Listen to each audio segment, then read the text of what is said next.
तो दोस्तों IPO market में एक और नया नाम आ गया है, ई टू ई ट्रांसपोर्टेशन। और भाई आते ही इसने ना मार्केट में जबरदस्त हलचल मचा दी है। तो सबसे बड़ा सवाल यही है कि क्या इसमें एक अच्छा खासा लिस्टिंग गेन कमाने का मौका है। मतलब क्या ये शेयर अपनी इश्यू प्राइस से ऊपर लिस्ट होगा जिससे पहले ही दिन बढ़िया मुनाफा हो जाए। चलिए इस आईपीओ की पूरी कहानी को ना परत दर परत खोल कर देखते हैं। अच्छा, तो सबसे पहली चीज जो सबका ध्यान खींच रही है वो है इसका ग्रे मार्केट प्रीमियम यानी जीएमपी, जो करीब करीब 40% के आसपास चल रहा है। अब ये जीएमपी होता क्या है? अरे आसान भाषा में समझिए, ये वो प्रीमियम है जिस पर आईपीओ के शेयर लिस्ट होने से पहले ही आप कह सकते हैं एक अनऑफिशियल मार्केट में ट्रेड हो रहे हैं। और ये दिखाता है कि बाजार में इस आईपीओ को लेकर कितना ज्यादा एक्साइटमेंट है। तो चलिए फटाफट शुरू करते हैं और सबसे पहले इस आईपीओ की बेसिक डिटेल्स जान लेते हैं।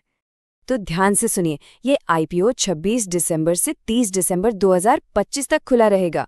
प्राइस बैंड है इसका 164 से 174 रुपये प्रति शेयर और एक लॉट में 800 शेयर्स हैं। मतलब अगर अप्लाई करना है तो कम से कम 1,39,200 रुपये का इन्वेस्टमेंट लगेगा।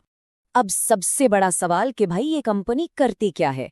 देखिए ई टू ई ट्रांसपोर्टेशन एक सिस्टम इंटीग्रेटर है। अब ये क्या बला है, चलिए एक आसान से उदाहरण से समझते हैं। सोचिए एक नई मेट्रो लाइन बन रही है। अब ई टू ई का काम ये पक्का करना है कि उसके सिग्नल्स, बिजली की लाइनें, ऑटोमेटिक दरवाजे, कंट्रोल रूम, मतलब ये सारे अलग अलग सिस्टम एक साथ मिलकर बिना किसी गड़बड़ी के परफेक्टली काम करें। तो इनका मेन काम है रेलवे की सिग्नलिंग और टेलीकॉम सिस्टम लगाना, बिजली की लाइनें यानी ओएचई बिछाना, मेट्रो रेल प्रोजेक्ट्स को ऑटोमेट करना और जो बड़े बड़े इंडस्ट्रियल प्लांट्स होते हैं ना, उनको मेन रेलवे लाइन से जोड़ना। मतलब सारे बड़े और ज़रूरी काम। और ये अक्सर इंडियन रेलवेज जैसी बड़ी संस्थाओं के साथ लंबे लंबे कॉन्ट्रैक्ट्स पर काम भी करते हैं। चलिए अब जरा उन वजहों पर गौर करते हैं जिनकी वजह से इस आईपीओ को लेकर इतना जबरदस्त माहौल बना हुआ है। जरा कंपनी की रेवेन्यू ग्रोथ का ये चार्ट देखिए, कमाल है। वित्त वर्ष 2023 में 136 करोड़ से बढ़कर वित्त वर्ष 2025 तक ये आंकड़ा 254 करोड़ पहुंच गया है। ये जो दमदार ग्रोथ है ना, ये साफ साफ दिखाती है कि कंपनी का बिजनेस कितनी तेजी से बढ़ रहा है। और इसका एक बड़ा कारण शायद रेलवे इंफ्रास्ट्रक्चर पर सरकार का बढ़ता हुआ फोकस भी है।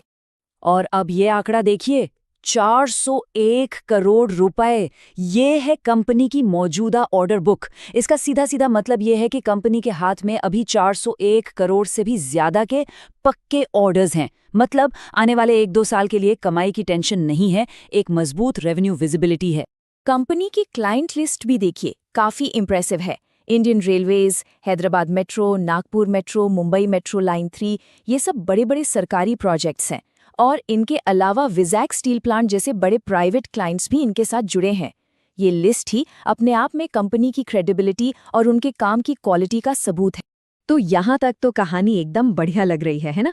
शानदार ग्रोथ, मजबूत ऑर्डर बुक, बड़े बड़े क्लाइंट्स। लेकिन जैसा कहते हैं ना, हर चमकती चीज सोना नहीं होती। अब आते हैं कहानी के उस हिस्से पर जहां एक बहुत बड़ा ट्विस्ट है और जहां हमें थोड़ा सावधान होने की जरूरत है। तो आप भी सोच रहे होंगे कि जब सब कुछ इतना अच्छा है तो फिर दिक्कत क्या है, आखिर प्रॉब्लम कहाँ है? चलिए अब उस पर से भी पर्दा उठाते हैं। ये देखिए, ये है सबसे बड़ी चिंता की बात। जरा स्क्रीन पर देखिए। एक तरफ वित्त वर्ष 2025 में कंपनी ने करीब करीब 14 करोड़ का मुनाफा कमाया, बढ़िया है। लेकिन दूसरी तरफ वित्त वर्ष 2026 की पहली छमाही में, मतलब अप्रैल से सितंबर 2025 के बीच, कंपनी ने 7.5 करोड़ का बड़ा घाटा दिखाया है। आईपीओ से ठीक पहले प्रॉफिट से सीधा लॉस में चले जाना, ये एक बहुत बहुत बड़ा रेड फ्लैग है। बात यहीं खत्म नहीं होती। कंपनी पर कुल कर्ज बढ़कर 113 करोड़ से ज्यादा हो गया है और साथ ही इनके रिसीवेबल डेज 114 हैं। इसका मतलब ये हुआ कि इनको अपने क्लाइंट से पेमेंट मिलने में एवरेज पर लगभग 4 महीने लग जाते हैं। अब ये दोनों ही चीजें मिलकर कंपनी के कैश फ्लो पर जबरदस्त दबाव डालती हैं। और एक और बड़ी चिंता की बात, इस आईपीओ के बाद प्रमोटर्स यानी कंपनी के जो मालिक हैं, उनकी हिस्सेदारी घटकर सिर्फ 32.51% रह जाएगी। अब देखिए, आमतौर पर जब प्रमोटर्स की होल्डिंग इतनी कम होती है ना, तो ये सवाल जरूर उठता है कि उनका खुद अपनी ही कंपनी के भविष्य पर कितना भरोसा है। इसी को कहते हैं स्किन इन द गेम का कम होना। अच्छा, 1 मिनट रुकते हैं। अगर आपको ये पूरी जानकारी पसंद आ रही है तो चैनल को लाइक और सब्सक्राइब जरूर करिए ताकि ऐसे अपडेट्स आपको मिलते रहें। चलिए अब इन सारे पॉजिटिव और नेगेटिव पॉइंट्स को एक साथ रखकर देखते हैं कि कंपनी का वैल्यूएशन क्या कहता है, और सबसे जरूरी बात कि हमें आखिर में करना क्या है। तो सबसे पहले पीई रेशो देखते हैं। ये हमें बताता है कि कंपनी की कमाई के हर 1 रुपए के लिए लोग कितने गुना पैसा देने को तैयार हैं। अब अगर हम वित्त वर्ष 2025 के मुनाफे के हिसाब से देखें तो इसका पीई रेशो करीब 15 का आता है। ये टेक्समैको, रेल और आयोरकॉन जैसी कंपनियों के मुकाबले ठीक ठाक ही लगता है। लेकिन सबसे बड़ी दिक्कत वही है कि हाल की छमाही में कंपनी लॉस में है और इस वजह से ये वैल्यूएशन भी अब महंगा लगने लगता है। तो अब यहाँ पर निवेशकों के लिए 2 बिल्कुल अलग अलग रास्ते बन जाते हैं। देखिए, जो लोग ज्यादा रिस्क ले सकते हैं वो आखिरी दिन तक जीएमपी और सब्सक्रिप्शन के आंकड़ों पर नजर रखकर सिर्फ और सिर्फ लिस्टिंग गेन के लिए अप्लाई करने का सोच सकते हैं। मतलब शेयर ऊपर खुले तो जल्दी से मुनाफा बुक करके निकल जाएं।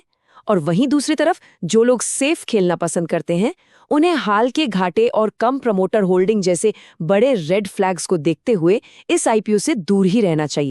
तो हमारी सलाह क्या है? हमारी सलाह है वेट एंड वॉच, मतलब इंतजार करें और देखें।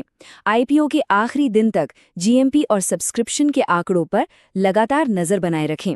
ये डेटा आपको किसी भी अच्छी फाइनेंशियल वेबसाइट पर आराम से मिल जाएगा।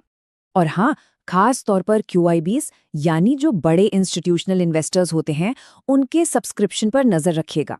अगर वो लोग इसमें भारी पैसा लगाते हैं तो ये एक पॉजिटिव सिग्नल हो सकता है, क्योंकि ये माना जाता है कि उन्होंने कंपनी की बहुत गहरी जांच पड़ताल की होगी। लेकिन अगर सब्सक्रिप्शन ठंडा ठंडा ही रहता है तो फिर इससे दूर रहना ही सबसे समझदारी वाला काम होगा। तो एक तरफ है जबरदस्त ग्रोथ और शानदार ऑर्डर बुक, और दूसरी तरफ है हाल का घाटा, बढ़ता हुआ कर्ज और कम प्रमोटर होल्डिंग। अब इन दोनों पहलुओं को तौलने के बाद आपका फैसला क्या होगा? बस एक बात याद रखिएगा, आईपीओ में निवेश हमेशा जोखिम भरा होता है, इसलिए अपनी खुद की रिसर्च करना सबसे ज्यादा जरूरी है। मिलते हैं नेक्स्ट वीडियो में।